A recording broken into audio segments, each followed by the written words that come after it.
Let's continue where we left off, shall we? Here we are in the midst of a pandemic caused by a virus that was never isolated and thus never proven to exist. But for some reason, politics is almighty powerful compared to science, and so insanity struck to the point where the world would never be the same again. It started with social distancing and face masks. Every news channel, every newspaper, every talk show, all they could write, talk and scream hysterically about was COVID-19. Road signs appeared, reiterating the importance of social distancing. By keeping a distance of at least 6 feet or 1.5 meters, one would be safe. If you ignored, you could die. Or worse, you could kill somebody else. Hugging belonged to the past. Any form of physical closeness was potentially extremely dangerous. Repetition, repetition, repetition. 24/7. Combined with horror stories from Italy, we, the people, got scared. The first wave, not of a virus but of fear, hit the shores of just about every country in the world.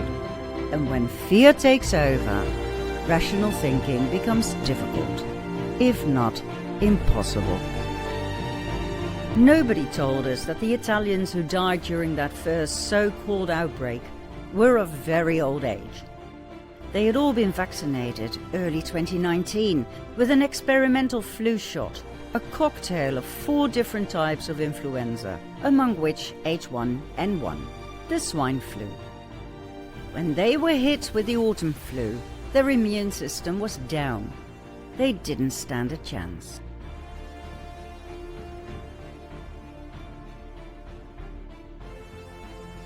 Then, the first official numbers were published. Mostly old people were dying of this monster virus. Children were perfectly safe, and adults were as good as safe. The elderly had a 5.5% chance of dying. Those who pointed out that a survival rate of 94.5% was pretty darn good for people who had already outlived the average life expectancy were scorned for being selfish, extremely irresponsible, and racist. How dare they? The epidemiology modelling team at Imperial College London, led by the physicist Neil Ferguson, presented their official predictions. If nothing was done to stop this virus, 81% of the US population would be infected, of which 2.2 million would die.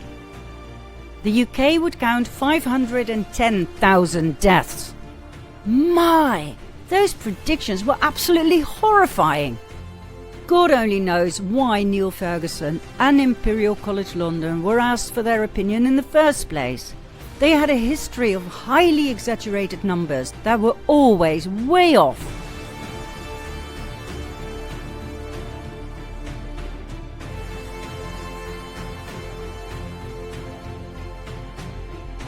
According to the American Institute for Economic Research, although Ferguson's team has a bad habit of falsely claiming credit for saving millions of lives premised upon these apocalyptic numbers, the truth is they all amounted to wild exaggerations from a fundamentally flawed model. Why on earth did UK Prime Minister Boris Johnson listen to this disgrace of a scientist? Would you believe a man who predicted the following in the past? 2002, Ferguson predicted 150,000 people would probably die in the UK as a result of BSE in beef. Really? Well, no. In reality, only 177 people died. 2005, Ferguson predicted 150 million people would probably die as a result of the bird flu. In reality, only 282 people died worldwide. 2009, Ferguson predicted 65,000 people would probably die in the UK as a result of the swine flu. In reality, only 457 people died. Would you choose this man, of all scientists out there, to advise your government on how to handle COVID-19 in your country? When Ferguson was confronted with his fundamentally flawed model and his huge mistakes, he tried to blame the model, stating it was 13 years old and not really made for COVID-19, but for a flu epidemic in general. Then, when he was asked to share his model with the scientific world, he refused. Why? Because he knew perfectly well it was complete and utter bullshit. It took him 6 months to rewrite the model and present something that still didn't make any sense. When Ferguson was asked why the real UK numbers were so much lower than his predictions, his prompt answer was that this was because of his excellent recommendations. When confronted with a situation in Sweden that refused to lock down or implement any other severe COVID restrictions, yet had quite low COVID casualties, his answer was that, no doubt, the numbers could have been much lower if they had implemented his brilliant recommendations. On top of everything else, he ignored his own advice and thus the COVID restrictions by inviting his secret lover into his home. When this became common knowledge, he resigned from his position as a government advisor on SAGE, the Scientific Advisory Group for Emergencies. Wow, how noble and just. If it weren't for the fact that that too was just another lie. Until today, Ferguson is part of both SAGE and Advisory Committee SPY-M. He also is acting director of the Vaccine Impact Modelling Consortium based at Imperial College London and financed by Gavi, the Vaccine Alliance, and the Bill and Melinda Gates Foundation that actually owns Gavi and that granted Imperial College London millions of dollars. Long story short, once again we are witnessing utterly corrupted politics and bribed science, working together to impose something on the people that the people hadn't asked for to begin with. Professor Lockdown and Boris Johnson rolled out a strategy to take the freedoms away from the British people under the pretense of protecting them against a killer virus that didn't exist. But that they kept to themselves. And so, in 2020, government policies were quickly adapted to Ferguson's hysteric and completely unrealistic warnings. New restrictions were laid out. We were no longer to visit our elderly parents and grandparents. No hugging, definitely no hugging, and preferably no visits in general. Children were told in school that they might kill their grandparents if they disobeyed. This insane and inhumane programming led to deep emotional and psychological trauma. Feelings of guilt overtook these children, who were told they were basically murderers in waiting, unless, of course, they did as they were told by the government, completely overruling and ignoring their own feelings. When they screamed for their grandparents, they were told off about how selfish they were. Shame was added to their feelings of guilt. Some people stood in front of the care homes and sang songs for the abandoned elderly, but the police removed them. They were attracting attention to the site and the situation, and that was not desirable. The elderly were isolated from the rest of society and from their families. Many became depressed and lost their will to live. Many died as a result, not from COVID, but from loneliness. Families were torn apart. Feelings of guilt, shame, anger and grief became common ground. Yet, the people complied. There was another reason why so many elderly died during the first wave in the spring of 2020. And this is where it gets really shocking. In March 2020, the British people were told to stay at home in order to protect the NHS and to save lives. The authorities just needed 3 weeks to flatten the curve. What happened in those 3 weeks? First of all, many hospitals were ordered to move elderly patients with respiratory problems to care homes. As many as possible, which is rather strange when you think about it. I mean, people are not administered to a hospital for fun, right? But it happened. On March 19, a directive was sent out to the NHS saying all patients who did not require a hospital bed had to be discharged, as in right now. The NHS workers were obliged to follow the new directive.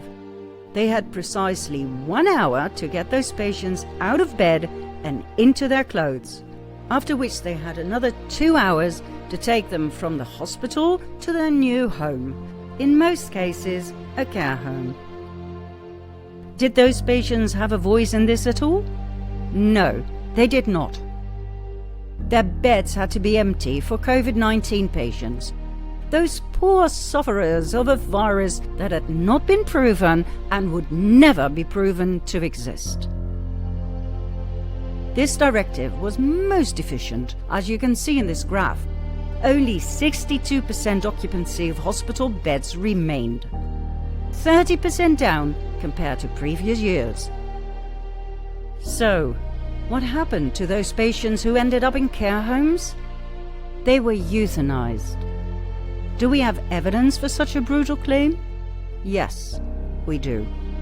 But we must warn you, for this is truly as ugly as it possibly gets. You might even realize for the first time what happened to your parents or grandparents and why they suddenly died. You see, all of a sudden, in April 2020, there was a great increase in deaths in care homes.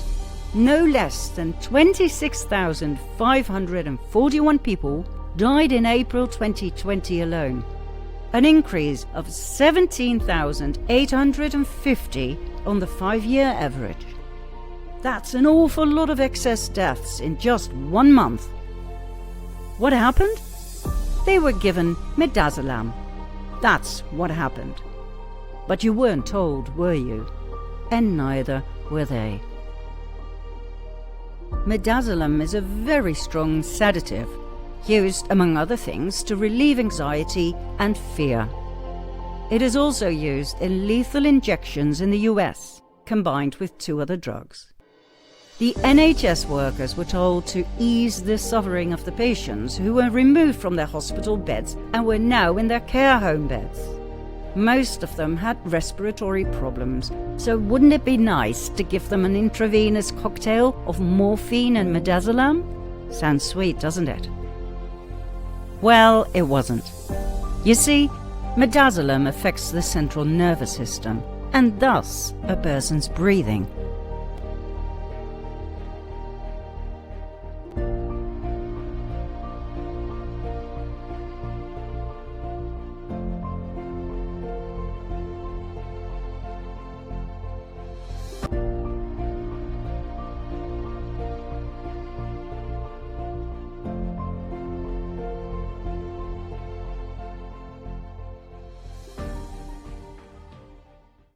Midazolam is the last drug on earth these patients should have been given.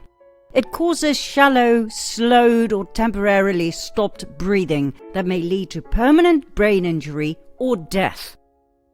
Furthermore, midazolam is dangerous for elderly patients in general, also for those who don't even have breathing problems. If given at all, it should be done at a very low dosage. This is what would have been safe, according to a policy that was in place before the COVID-19 outbreak scam. A dosage for the elderly should not be greater than 0.5 milligram, max 1 milligram. However, during the outbreak, this policy was changed into the following: a starting dose of 2.5 milligrams and, if necessary, pump it up to 5 or even 10 milligrams. Who on earth changed these policies? The same people who had those thousands of patients removed from hospitals to care homes. The same who advised administering midazolam in the first place. The same who knew damn well what the effects would be. The very same who ordered insane amounts of midazolam at the beginning of 2020. So much so, it had to be imported from France. That's right, a 2-year supply of a killer drug was imported from France. It was all used up by October of that same year. Not as part of the anesthesia during surgery, as was the official explanation. There were no surgeries during these COVID months. They were postponed by the same criminals, guilty of genocide of 26,500 people who died in April 2020 alone in care homes. Those people choked to death. Midazolam side effect, significant depression of respiration, killed them. They suffocated. What was written on their death certificates? Cause of death, COVID-19.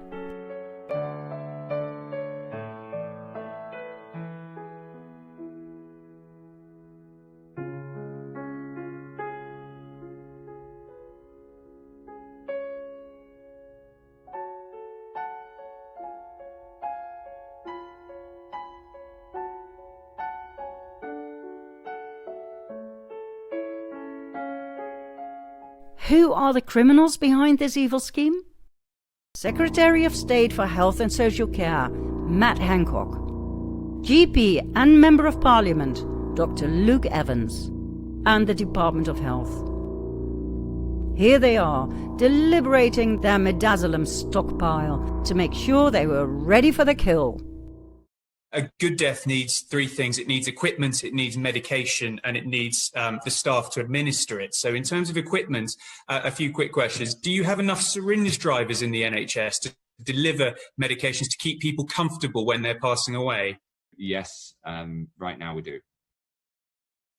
And the second one is with that's to the syringe drivers deliver medication, particularly things like midazolam and morphine.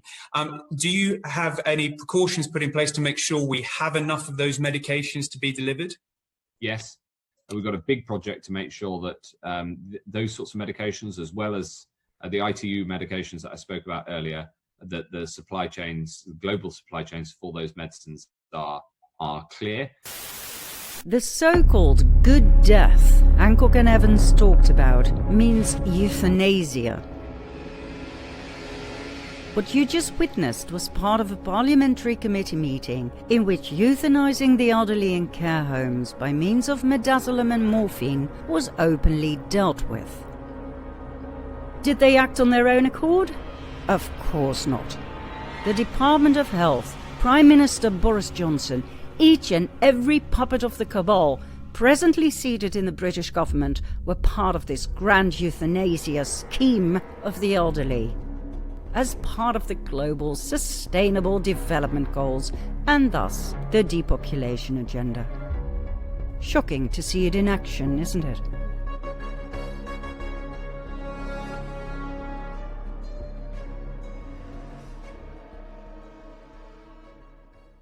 Yet another must they pushed down the throats of the NHS workers was to add a do not resuscitate notice on the files of the care home residents. If their hearts or lungs stopped working, that was it. No resuscitation, please, as that did not exactly fit the depopulation agenda.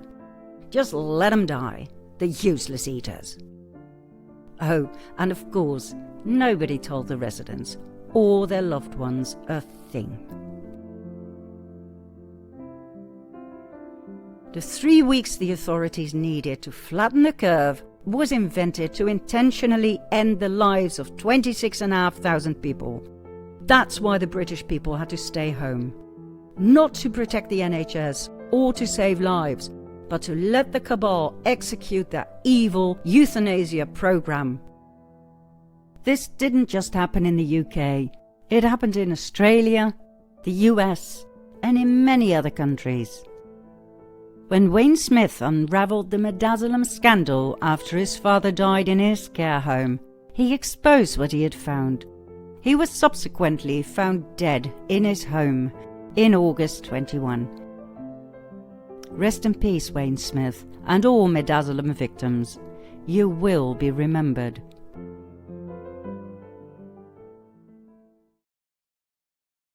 Back to our storyline of fake pandemics and corrupt politicians. Face masks were introduced, an insane measure, as any virologist could have told you. You see, a virus is so eeny-weeny tiny, it goes straight through the fabric of any type of face mask. It's like trying to keep the mosquitoes out by putting up a wire netting fence. The cabal was laughing in our face. The CDC, NIH, the WHO, the Dutch RIVM, they all admitted on camera that face masks are not effective against viruses. Right now in the United States, people should not be walking around with masks. You're sure of it? Because people are listening really closely to this. Right now, people should not be walking. There's no reason to be walking around with a mask. When you're in the middle of an outbreak, wearing a mask might make people feel a little bit better, and it might even block a droplet, but it's not providing the perfect protection that people think that it is. Fauci later changed his opinion, now recommending people to wear 2 or even 3 masks on top of each other. When he was confronted with his earlier statements about face masks being useless, he stated that he had lied. Why? Because he was afraid there would be a shortage of surgical masks if everybody would stop buying them. In order to keep the doctors safe, he had lied to the people, which means that if he did believe the masks worked, he just didn't care that people died? As long as the doctors kept living? Interesting statement. But, as it turned out, Fauci wasn't lying. At least, not that time. Should you wear a mask if you're healthy? No.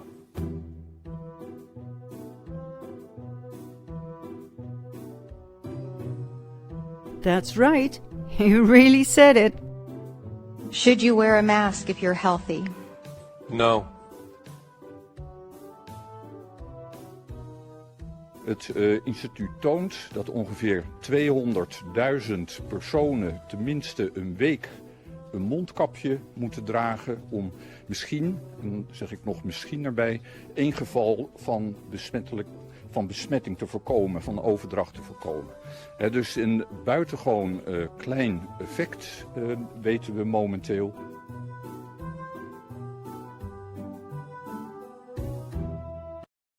Omdat er vanuit medisch oogpunt geen bewezen effectiviteit is van mondkapjes, heeft het kabinet besloten dat er geen landelijke verplichting komt voor het dragen van niet-medische mondkapjes.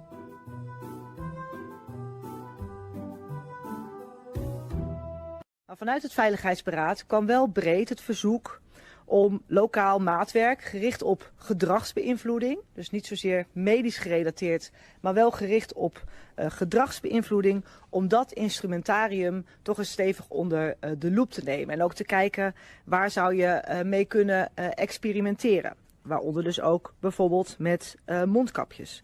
Maar dan gaat het vooral over nieuwe methoden, gericht op gedragsbeïnvloeding en ook te bemeten op het effect.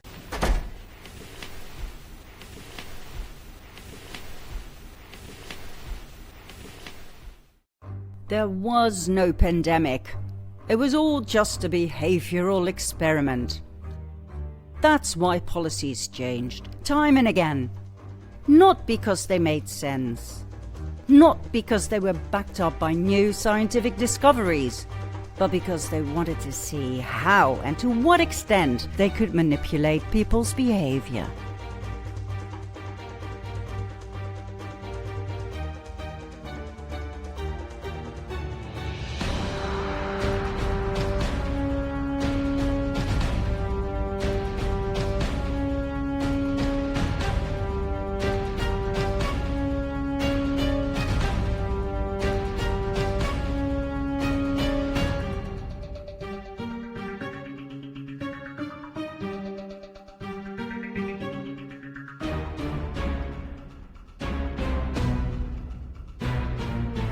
What did it take for the people they so despised to change their behavior at the Cabal's command?